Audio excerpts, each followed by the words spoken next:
Ang mga goblin na ito ay itinuturing na pinakamahinang nilalang sa buong Demon Realm. At sa totoo lang, hindi naman iyon kasinungalingan. Ang kalahati sa kanila ay mukhang matatalo pa sa laban kontra sa isang medyo galit na manok. Pero nang lusubin ng kabilang hukbo ang kanilang teritoryo, hindi sila tumakbo. Inakit nila ang mga ito sa isang makitid na daan, inihulog sa nakatagong hukay, dinaganan ng mga bato, at sabay-sabay na tinapos ang mga nakaligtas. At ang utak sa likod ng lahat ng ito ay hindi isang maalamat na Demon King, kundi isang pagod na corporate worker na sa wakas ay nakatanggap ng promotion. Sa kasamaang palad, ang posisyon ay bilang isang goblin. Ngayon, may 47 nagugutom na goblin si Hyunmin, halos walang pagkain, at may 4 na araw na lang para maghanda sa digmaan. Sa madaling salita, nalipat siya mula sa pamamahala ng mga walang kwentang katrabaho patungo sa pamamahala ng maliliit at berdeng katrabaho. Kaya paano ginawa ng bida natin ang pinakamahinang tribo sa Demon Realm bilang isang organisadong hukbo ng mga goblin? Para maintindihan yan, kailangan nating bumalik sa araw kung kailan hindi inaasahang nagwakas ang buhay at karera ni Hyunmin. Lumubog na ang araw pero patuloy pa rin sa pagbiyahe ang tren. Puno ng tao ang loob ng tren. Isang pagod na office worker ang nakatayo sa gitna ng siksikan.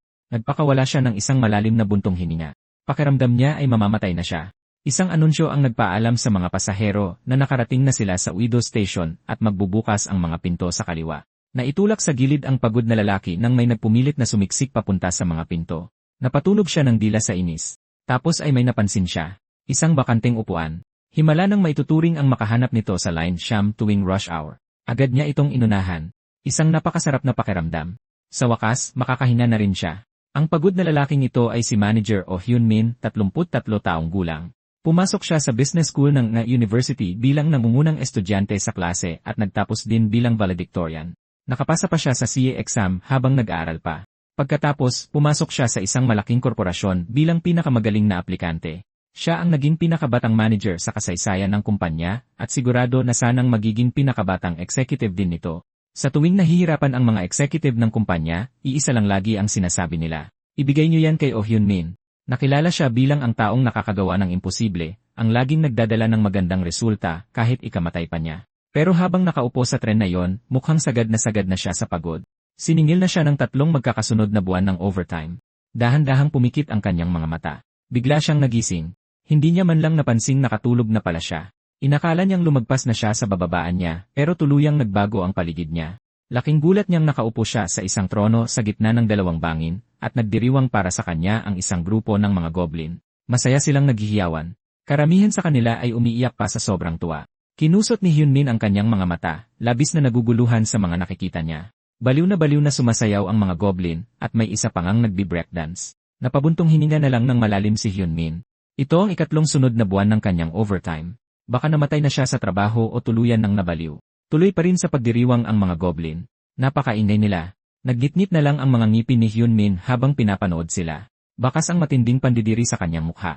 Tiningnan niyang mabuti ang kanilang berdeng balat at mahahabang tainga. Kahit anong tingin ang gawin niya, siguradong mga goblin sila, gaya ng mga nakikita niya sa mga laro at anime. Pero nagdiriwang ang mga goblin na ito dahil dumating na sa wakas ang kanilang Panginoon. Halos sambahin na nila siya. Hindi makapaniwala si Hyunmin na nagsasalita sila ng Korean at sobrang husay pa. Inisip niya kung siya ba ang Panginoong tinutukoy nila. Sakto namang may isang maliit na goblin ang patakbong lumapit sa kanya.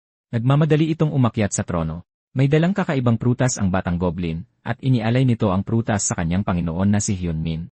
Naguguluhang tinitigan ito ni Hyunmin.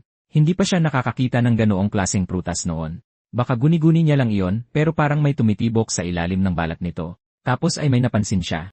Umaasang nakatingin sa kanya ang bawat goblin, lalo na ang bata. Alam niyang magmumukha siyang masama kapag tumanggi siyang kainin ito. Sa mismong sandaling iyon, kumulo ang sikmura niya. Nandidiri siya sa prutas na hawak niya, pero ayaw tumigil ng tiyan niya. Triangle kimbap mula sa convenience store pa ang huling kinain niya. Sa huli, napilitan din siyang kainin ito. Agad siyang nagulat sa lasa nito. Mapanuring nakatingin ang mga goblin, inaabangan kung ano ang magiging reaksyon niya. Habang umunguya, naisip niyang ito ang pinakamasarap na prutas na natikman niya sa buong buhay niya. Nang makita ang kanyang nasisiyahang mukha, sabay-sabay na nagdiwang ang mga goblin. Isang kagat lang dapat ang gagawin niya, pero kinain niya ang buong prutas. Pagkatapos, nang walang kaabog-abog, isang matinding sakit ang kumalat sa katawan niya. Napaluhod siya at napasubsob sa lupa. Biglang umikot ang kanyang paningin.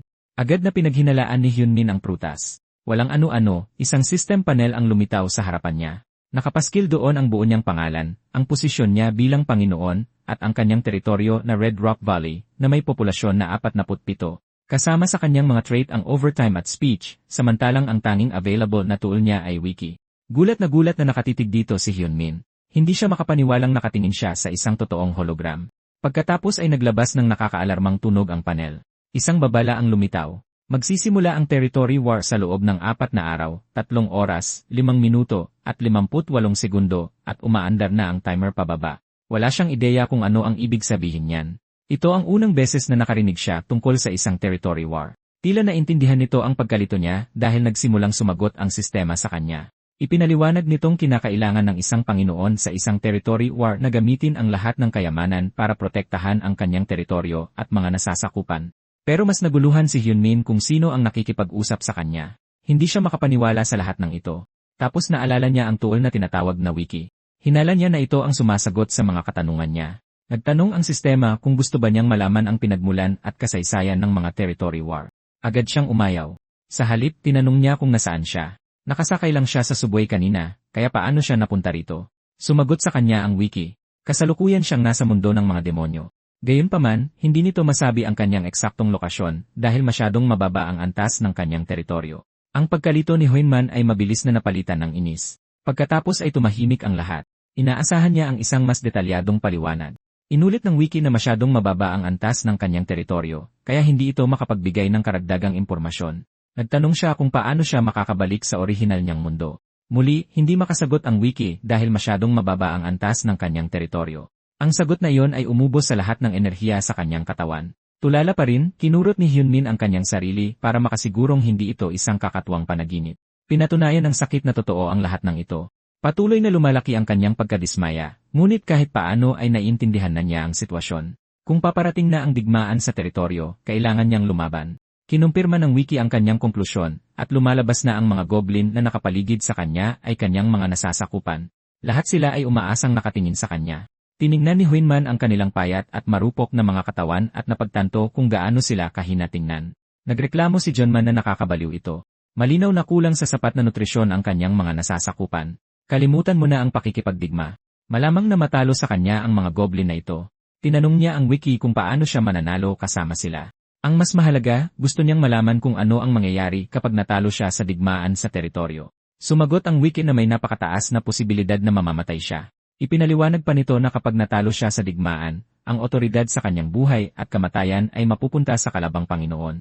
Ayon sa kasalukuyang estadistika, 79.75% ng mga Panginoong natalo sa mga digmaan sa teritoryo ay namatay. Napabuntong hininga na lamang si Hyunmin. Maging sa realidad man o sa kakatwang mundong ito, pare-pareho lang na magulot sira ang lahat. Sa kanyang trabaho sa kumpanya, laging kulang ang budget, tauhan, o oras. Ngunit sa paanuman, kailangan pa ring matapos ang ulat kinabukasan ng umaga. Kahit dito, walang nagbago. Kailangan pa rin niyang magtrabaho na nakataya ang kanyang buhay. May isa pang huling tanong si Hyunmin para sa wiki. Kung patuloy siyang mananalo at tataas ang antas ng kanyang teritoryo, makakabalik ba siya sa kanyang pinanggalingan? Sumagot ang wiki na posible ito. Nagsimulang ipaliwanag ng wiki ang survival rate ng mga bagong hirang na Panginoon sa kanilang unang digmaan, ngunit pinatigil ito ni Hyunmin. Sapat na ang narinig niya. Tumayo siya mula sa trono at saka humakbang pasulong ng may kumpiyansa. Matapos malaman na malamang mamamatay siya sa loob ng 4 na araw sa kakaibang mundong ito, pinili ni Hyunmin na magpakatatag. Wala pa rin siyang alam tungkol sa mga digmaan sa teritoryo o kung ano ang naghihintay sa kanya. Ngunit paano man, mayroon pa siyang 4 na araw. Oh, Hyunmin, 33 taong gulang, ang pinakabatang tagapamahala sa kasaysayan ng kumpanya, at ang lalaking nakatadhanang maging pinakabatang ehekutibo nito, ay walang balak na mamatay rito. Naniwala siyang gumagawa ng himala ang overtime, kaya idineklara niya, simula ngayong gabi, lahat ay mag-o-overtime. Sumunod ang mga goblin kay Hyunmin papasok sa mas malalim na bahagi ng teritoryo. Nang siya sa atin ni Hyunmin ang lugar, nakita niya na makitid ang pasukan, ngunit unti-unting lumuluwang sa loob. May isang bagay na agad nakapukaw ng kanyang pansin. Tinanong niya ang mga goblin kung paano sila nakapanalo sa ganitong uri ng lupain. Sa kasamaang palad, wala ni isa sa kanila ang may alam. Wala ring naitulong ang wiki. Masyadong mababa pa ang antas ng kanyang teritoryo para makapagbigay ito ng sagot. Napagtanto ni Hyunmin na kailangan niyang magsimula sa pinaka-basic. Kinuha niya ang pansin ng lahat. Simula sa araw na iyon, ipagtatanggol nila ang makitid na daanang iyon gamit ang kanilang mga buhay. Pagkatapos ay nagtanong siya kung ano ang kailangan nilang unang gawin. Tinawag niya sa unahan ang 10 goblin. Habang nakaturo sa mga puno sa bangin, inutusan niya silang pumili ng mga kasing tangkad niya at putulin ang mga ito. Nag-aalangang nagtanong ang mga goblin kung sila ba ang kinakausap niya. Nanlisik ang mga mata ni Hyunman at sumigaw na malamang ay sila ang tinutukoy niya, kaya mas mabuting kumilos na sila. Agad na tumakbo ang mga goblin. Sa loob-loob niya, inihambing niya sila sa mga bagitong sundalo. Tila nakikinig lang sila kapag may sumisigaw ng utos sa kanila. Sumunod, inutusan niya ang 15 goblin na akyatin ang bangin. Kailangan nilang ipunin ang bawat batong makikita nila at itambak ang mga ito sa gilid. Agad na nagsimulang umakyat ang 15 goblin. Inutusan ni Hyunman ang lahat ng natitira na tulungan siyang maghukay ng mga hukay malapit sa pasukan. Sa sandaling magbigay siya ng hudyat, nagsimulang maghukay ang mga goblin gamit ang kanilang mga kamay. Wala silang ibang pagpipilian dahil wala silang mga pala. Sumali si Hyunman sa kanila at naghukay rin gamit ang kanyang mga kamay. Pagsapit ng gabi, 2 buwan ang kumikinang sa kalangitan. Nakahanay na ang mga bato sa kahabaan ng mga bangin. Naitipon na ang mga ginawang sibat, at sa wakas ay handa na rin ang mga hukay.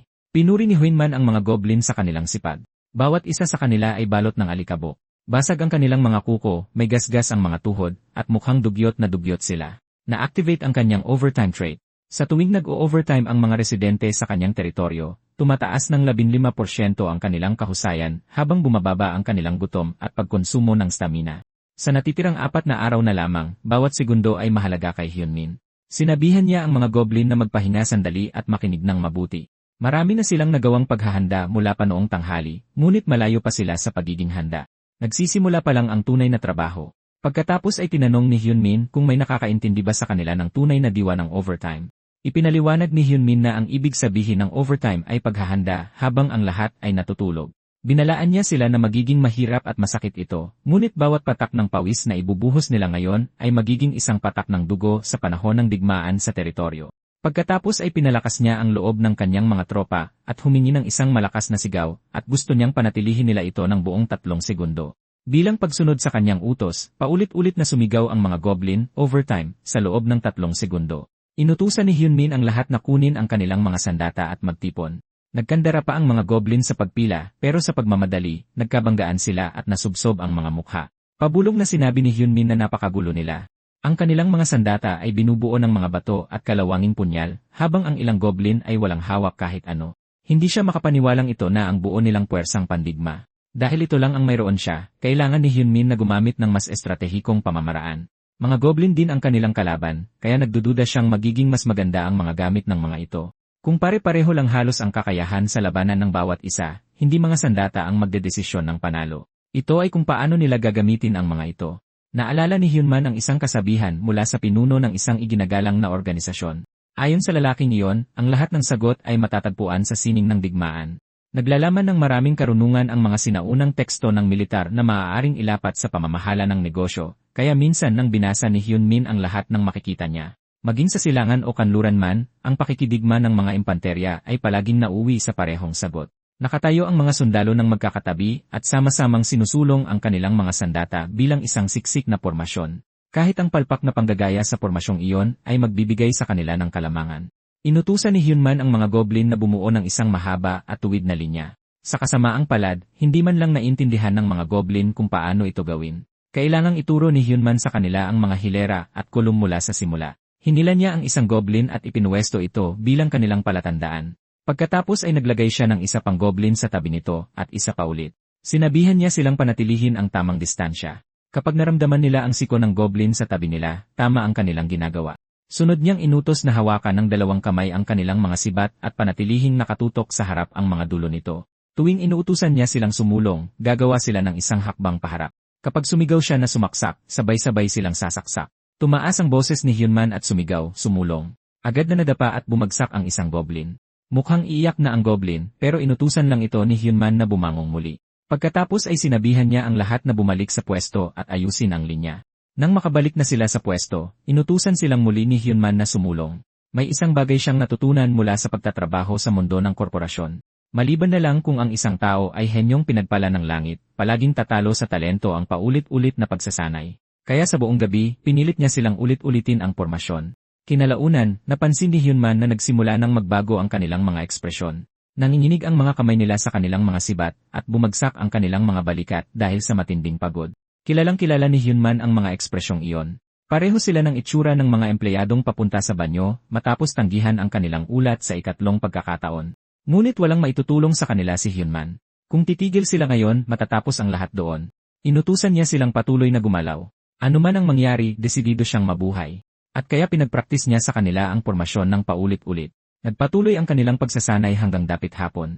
Pagsapit ng oras na yon, karamihan sa mga goblin ay masyado ng pagod para manatiling nakatayo, pero inutusan sila ni Hyunman na ulitin ito. Patuloy niya silang pinwersang tumayo, at pilit inaalam kung akala ba nila ay nandoon sila para maglaro. Pagkatapos ay binalaan niya sila na sa bawat pagkakamaling gagawin nila, magdadagdag siya ng 10 pang pag-uulit. Bigla na lang may tumawag sa kanya. Iyon ay ang batang goblin kanina. Tinanong ni Hyunman kung ano ang kailangan nito. Nanginig ang bata sa harapan niya, at pagkatapos ay tahimik nitong iminungkahi na dapat na lang silang ipadala ni Hyunmin bilang pagkain. Naggalit ang mga ngipin ni Hyunmin. Ipinaliwanag ng bata na nagawa na nila ito dati. Kung iaalay nila ang 3 sa kanilang mga anak, hindi na nila kailangang lumaban. Agad na nagtago ang iba pang mga bata sa likuran ng mga nakatatandang goblin. Iniabot ng maliit na goblin ang kamay nito at hinawakan ang daliri ni Hyunman. Sinabi nito na kung gagawin nila ito, mabubuhay rin si Hyunman. Ngumiti sa kanya ang matabang munting goblin habang tumutulo ang sipon sa ilong nito. Yumuko sa kalungkutan ang mga nakatatandang goblin. Nagdilim ang ekspresyon ni Hyunmin. Dahan-dahan siyang naglabas ng kontroladong hininga. Habang nagsasalita sa lahat, inamin ni Hyunmin na hindi niya alam kung paano sila nakaligtas hanggang ngayon, ngunit mayroon siyang isang tanong. Naging masaya ba talaga sila pagkatapos nilang makaligtas sa pamamagitan ng pag-aalay ng sarili nilang mga anak bilang pagkain? Napaiwas ng tingin ang mga goblin sa kahihiyan. Binalaan sila ni Hyunman na kung patuloy nilang isusuko ang mga bagay ng paisa-isa, darating ang panahon na wala nang matitira sa kanila. Kaya naman idineklara niya na lalaban sila gamit ang lahat ng mayroon sila, walang isusukong ni 1 pulgada ng kanilang lupain at ni isang bata. Kahit isang butil ng buhangin sa ilalim ng kanilang mga paa ay hindi isusuko. Mula sa sandaling iyon, hindi na muling hahayaan ni Hyunman ang sinuman na kumuha ng anuman mula sa kanila. Napahiyaw sa tuwa ang mga goblin. Ilang sandali pa, umabot na sa huling 3 segundo ang countdown ng digmaan para sa teritoryo. Pagkatapos ay natira na lang ang 1 segundo. Ipinagbigay alam ni Wiki kay Hyunman na nagsimula na ang digmaan. Isang nakabibinging tili ang umalingaw-ngaw sa pagitan ng mga bangin. May isang maliit na lawalawaan sa daanan. Tapos ay may tuwirang tumapak dito. Nagmartsa papalapit sa kanila ang mga kalabang goblin. Nabibilang sila sa Black Hill. Naghintay si Hyunman at ang ilang mga goblin sa pasukan. Inutusan niya silang itaas ang kanilang mga sibat. Sa kabilang dulo ng makipot na daanan, papalapit na ang mga kalabang goblin. Alam ni Hyunman na ginawa na nila ang lahat ng posibleng paghahanda. Kagyat na nagwala ang mga kalabang goblin, pero handa na si Hyunman para sa kanila. Pinanatili ng mga goblin ang kanilang mga posisyon. Nagsimulang sumulong ang mga kalabang goblin sa makipot na daanan. Napansin ni Hyunman na nanginginig sa takot ang kanyang mga goblin. Inutusan niya ang lahat na magtuon ng pansin. Walang gagalaw hanggat hindi nahuhulog ang mga tarantado na yon sa hukay. Biglang huminto ang mga kalabang goblin.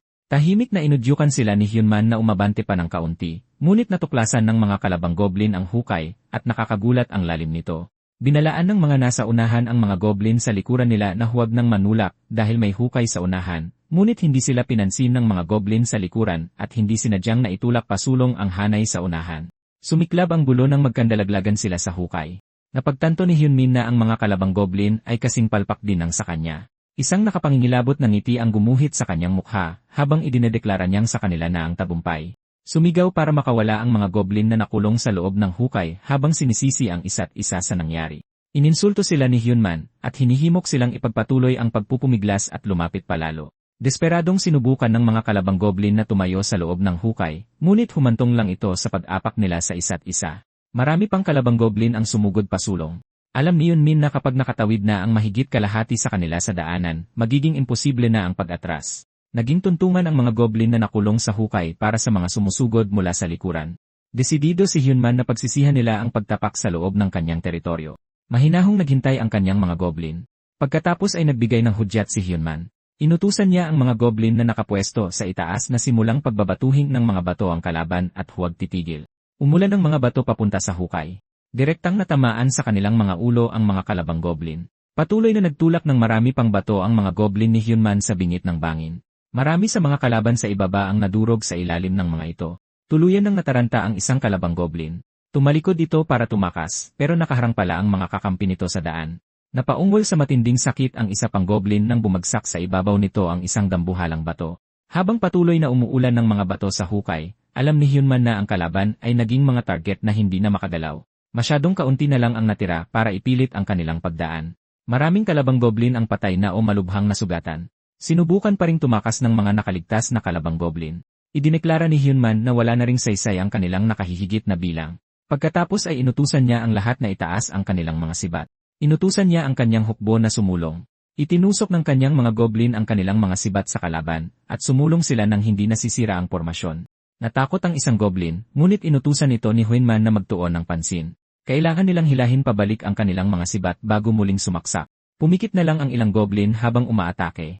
Hinimok sila ni Hyunman na huwag mag-iwan ng anumang puwang. Kailangan nilang sabayan ang goblin sa tabi nila, panatilihin ang pormasyon, at tuhugin ang kanilang mga kalaban. Pagkatapos ay sumulong sila. Sinaksak ng mga goblin ang bawat kalaban na nakaharang sa kanilang daraanan. Pagkatapos ay mas sumulong pa sila. Natakot at nawalan ng pag-asa ang mga kalabang goblin. Patuloy silang napapaatras at natitisod. Walang nakapansin sa kanila na nasa likuran na nila ang hukay. Sunod-sunod silang nahulog, kaya hindi na makaakyat ang mga nakulong sa ibaba. Nakulong ang buong puwersa ng kalaban sa loob ng makipot na daanan. Isang nasisiyahang ngiti ang namutawi sa mukha ni Hyunman habang umaayon ang lahat sa plano. Ang pag-ulan ng mga bato mula sa itaas kasabay ng pader ng mga sibat na sumusulong mula sa harapan ay nagbigay daan para makontrol nila ang labanan. Pinaalalahanan ni Hyunman ang lahat na ang pinaghirapan nilang itayo ng buong gabi ang nagpabago sa takbo ng laban pabor sa kanila. Sa wakas ay nagsimula siyang makaramdam ng kumpiyansa sa kanilang pagkapanalo. Naglaho ang kumpiyansang iyon nang lumitaw ang isang dambuhalang nilalang. Dumiretso ito palapit sa kanila, pagkatapos ay huminto ito sa mismong harap ng hukay. Napakalaki ng nilalang, at yumanig sa buong daanan ang nakakabinying atungal nito. Naramdaman ang pagyanig kahit sa kabilang panig ng hukay. Yumuko ang dambuhalang nilalang, pagkatapos ay tumalon ito patawid sa hukay. Ligtas itong lumapag sa kabilang panig. Agad na nanginig sa takot sina Hyunman at ang mga goblin dahil sa presensya nito. Ang nilalang ay ang Panginoon ng Black Hill, isang hobgoblin. Tinanong nito kung si Hyunman ang bagong hirang na Panginoon bago siya kutyain, dahil sa napakaliit na hitsura niya kaya muntik na siyang hindi nito makilala. Sumagot si Hyunman na agad niyang nakilala ang hobgoblin dahil sa hininga nito. Ngunit sa isip niya, napansin niyang ibang-iba ang hitsura ng Panginoong ito kumpara sa isang ordinaryong goblin. Sawa na ang hobgoblin sa mga walang kwentang sinasabi niya. Dahilan para mas inisin ito ni Hyunman, na nagtanong kung ang lahat ba ng hindi nito gusto ay otomatikong walang kwenta. Sinigawan siya ng hobgoblin na manahimik. Pagkatapos ay iminungkahi nito na huwag isali ang mga pipitsugin at hayaan ang dalawang Panginoon na tapusin ang labanan sa kanilang sarili. Mukhang naguluhan si Hyunmin. Maingat niyang pinag-isipan ang alok. Pagkatapos ay tinanong niya kung hinahamon siya ng hobgoblin sa isang tapatang laban. Tinanong ng hobgoblin kung natatakot ba siya. Sumagot si Hyunmin na hindi siya natatakot.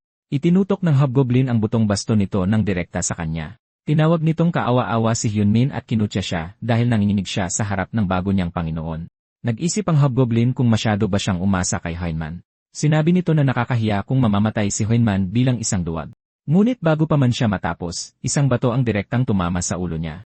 Sa sobrang galit, inusisa ng hobgoblin kung sino ang nangahas na manghimasok sa dapat sanay sagrado nilang duelo. Pagkatapos ay nagsimula ng umulan ng mas marami pang bato. Sinubukan niyang salagin ang ulan ng bato, ngunit kalaunan ay tuluyan na siyang nabaon sa mga bato.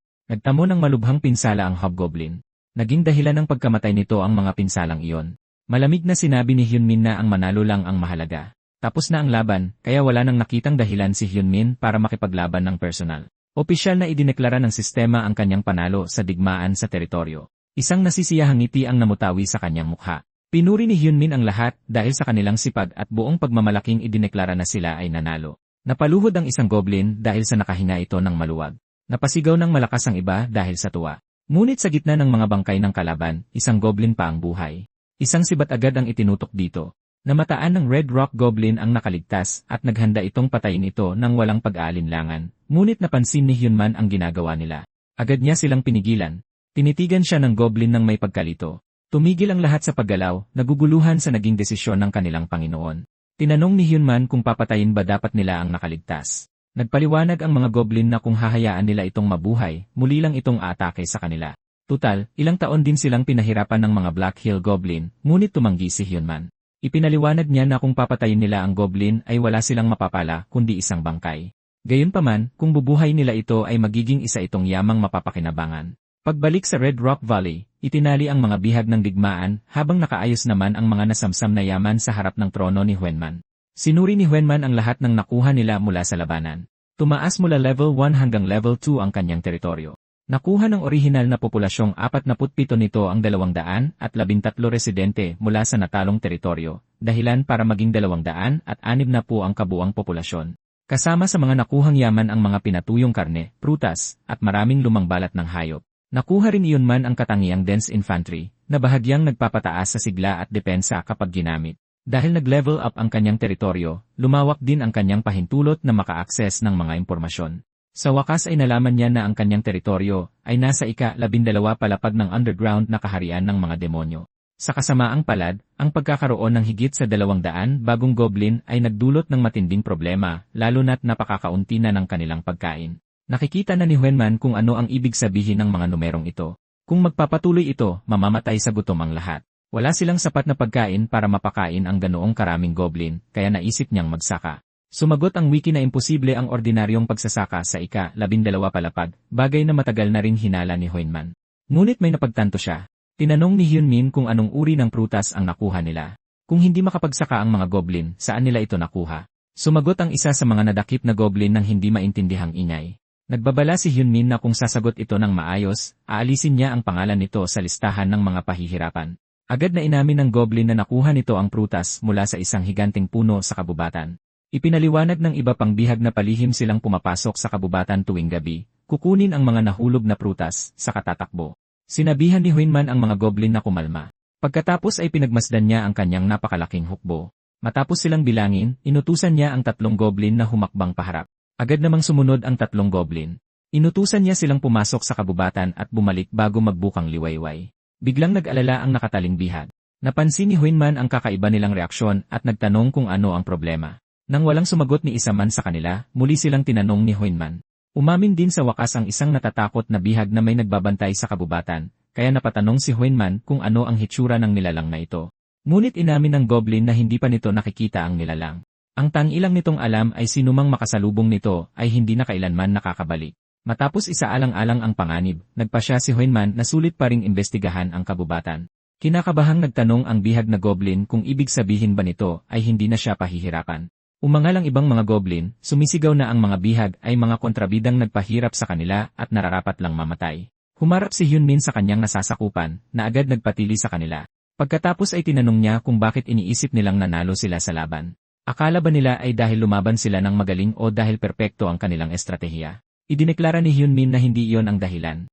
Sinwerte lang sila, at walang kasiguruhan na ililigtas ulit sila ng swerte sa susunod. Bago dumating ang susunod na laban, kailangan nilang maghanda ng maigi. Inamin niyang isang pananakot lamang ang listahan ng pagpapahirap. Sa halip na mag-aksaya ng oras sa isang walang kwentang bagay, mas marami pa silang mahalagang trabaho na dapat tapusin. Iyon ang paraan para sila ay mabuhay. Kung naiintindihan nila, kailangan na nilang bumalik agad sa pagtatrabaho. Nang gabing iyon, sa loob ng kabubatan, 3 goblin ang gumapang sa mga halamanan dala ang kanilang mga sibat. Isang insekto ang biglang dumapo sa paa ng isang goblin. Muntik na itong mataranta. Agad itong pinagalitan ng nasa unahang goblin dahil sa ingay at ipinaalala sa lahat ang utos ng kanilang Panginoon. Inutusan sila ni Hyunmin na huwag hahawak ng kahit ano pa ang makasalubong nila. Ang tanging trabaho lang nila ay magmasid sa kabubatan at bumalik. Kaya nagpatuloy sa tahimik na paggapang ang mga goblin. Tinapik ng nasa hulihang goblin ang nasa unahan, sabay turo sa kalangitan. Napakaraming prutas ang nakasabit sa itaas nila. Tinitigan ng maigi ng goblin ang prutas, hanggang sa napansin nila ang mga maninipis na hibla sa paligid nito. Nanigas sa gulat ang 3 goblin. Napapalibutan sila at ang mga prutas ng mga sapot ng gagamba. Labis silang nanghilakbot sa kanilang nakita. Tapos may isang goblin na tumingin sa lupa. Napansin nito ang tila mga abo. Pinunasan ng goblin ang ilan dito at nadiskubre ang dugo sa ilalim nito. Nawalan ito ng inik at pagkatapos ay bumulong na kailangan na nilang bumalik. Maingat na nagsimulang umatras ang 3 goblin. Ngunit bigla na lang, may narinig ang isa sa kanila na umuungol sa sakit. Paglingon ng iba, nakita nila ang kanilang kasama na nakasabit sa hangin dahil sa sapot ng gagamba. Pagkatapos ay may dumaan sa kanila sa napakabilis at nakakatakot na paraan. Ilang saglit pa, may tumulong dugo sa kanilang mga mukha. Pinunasan ng isang goblin ang likido sa kanyang pisngi. Saka ito nanginig ng mapagtantong dugo pala yon. Maingat na sinuri ng isa pang goblin ang isang bagay sa malapit. Nang tumayo ang nilalang, nanigas ang goblin sa pagkalito, saka nito isinigaw sa kasama na tumakbo na. Samantala, kinukwestiyon ni Hyunmin ang natitira sa kanyang nasasakupan. Nalaman niya na ang paglalakad ng diretsyo ay hahantong sa isang disyerto. Sa kasamaang palad, walang ideya ang mga goblin kung ano ang disyerto.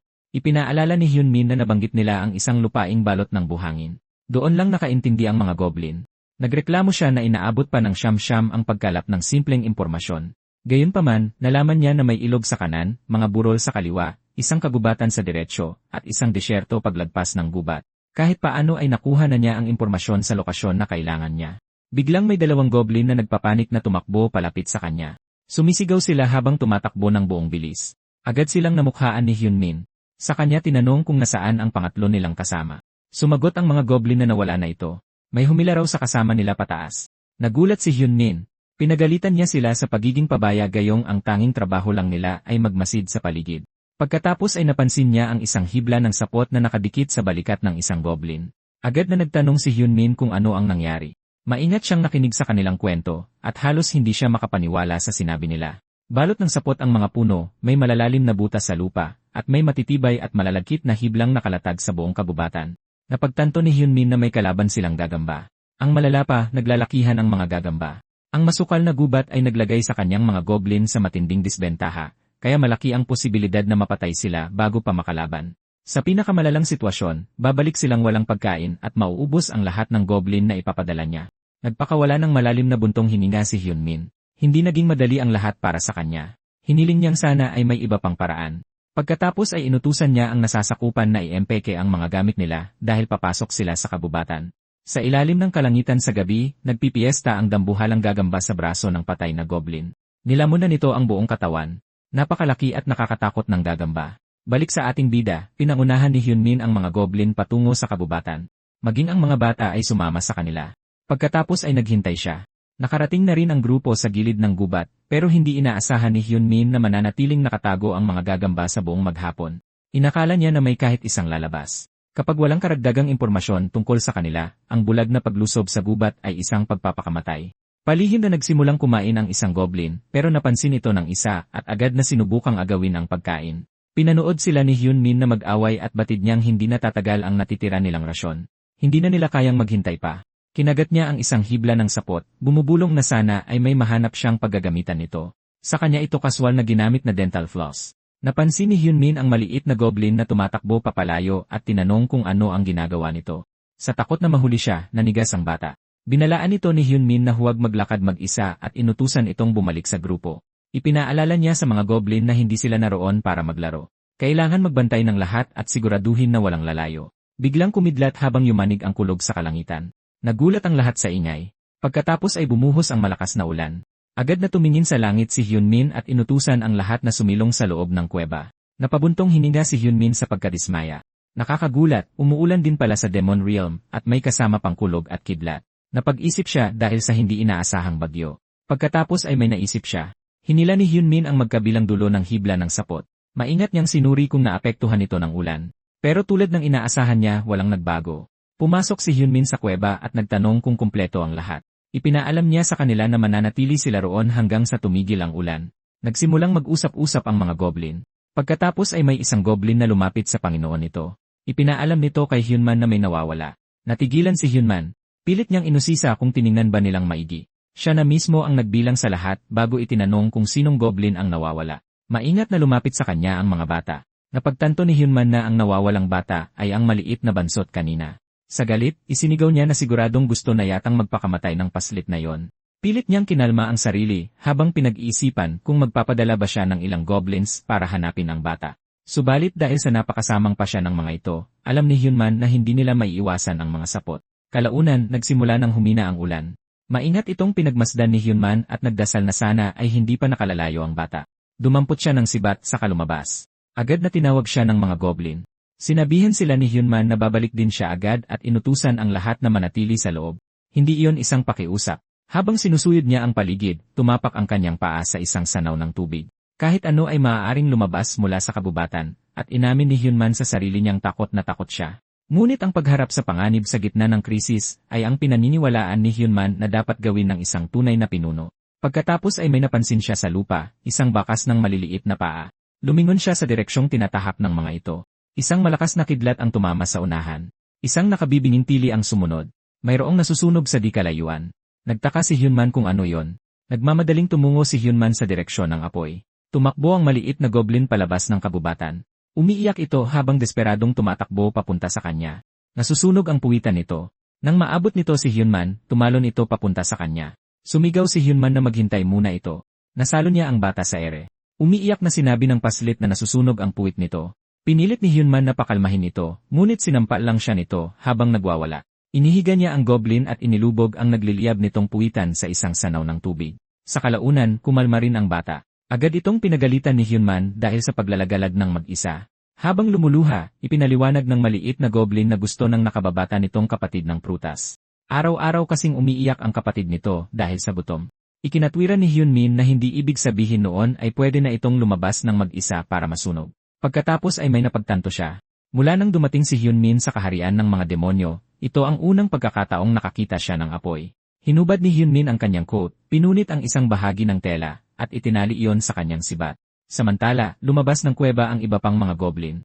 Takot silang suwayin ang kanilang Panginoon, ngunit nang mapagtantong nasa panganib si Hyunmin, alam nilang kailangan nila siyang iligtas. Nakarinig sila ng kakaibang tunog mula sa kabubatan. Takot na takot ang mga goblin, lalo na't hindi nila makita kung ano ang nasa unahan. Gayunpaman, iginiit ng isa sa kanila na kailangan nilang kumilos, kaya nagpatuloy sila sa paglalakad.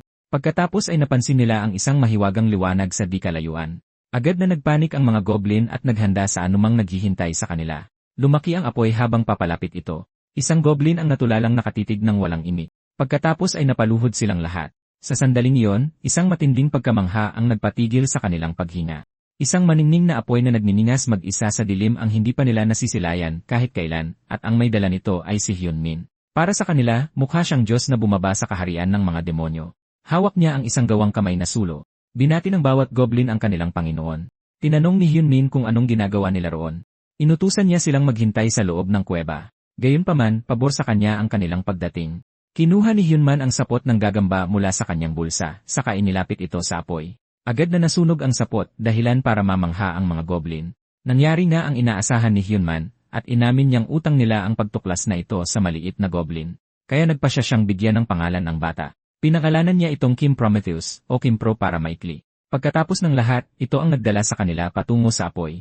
Marahang tinapik ni Hyunman ang ulo nito.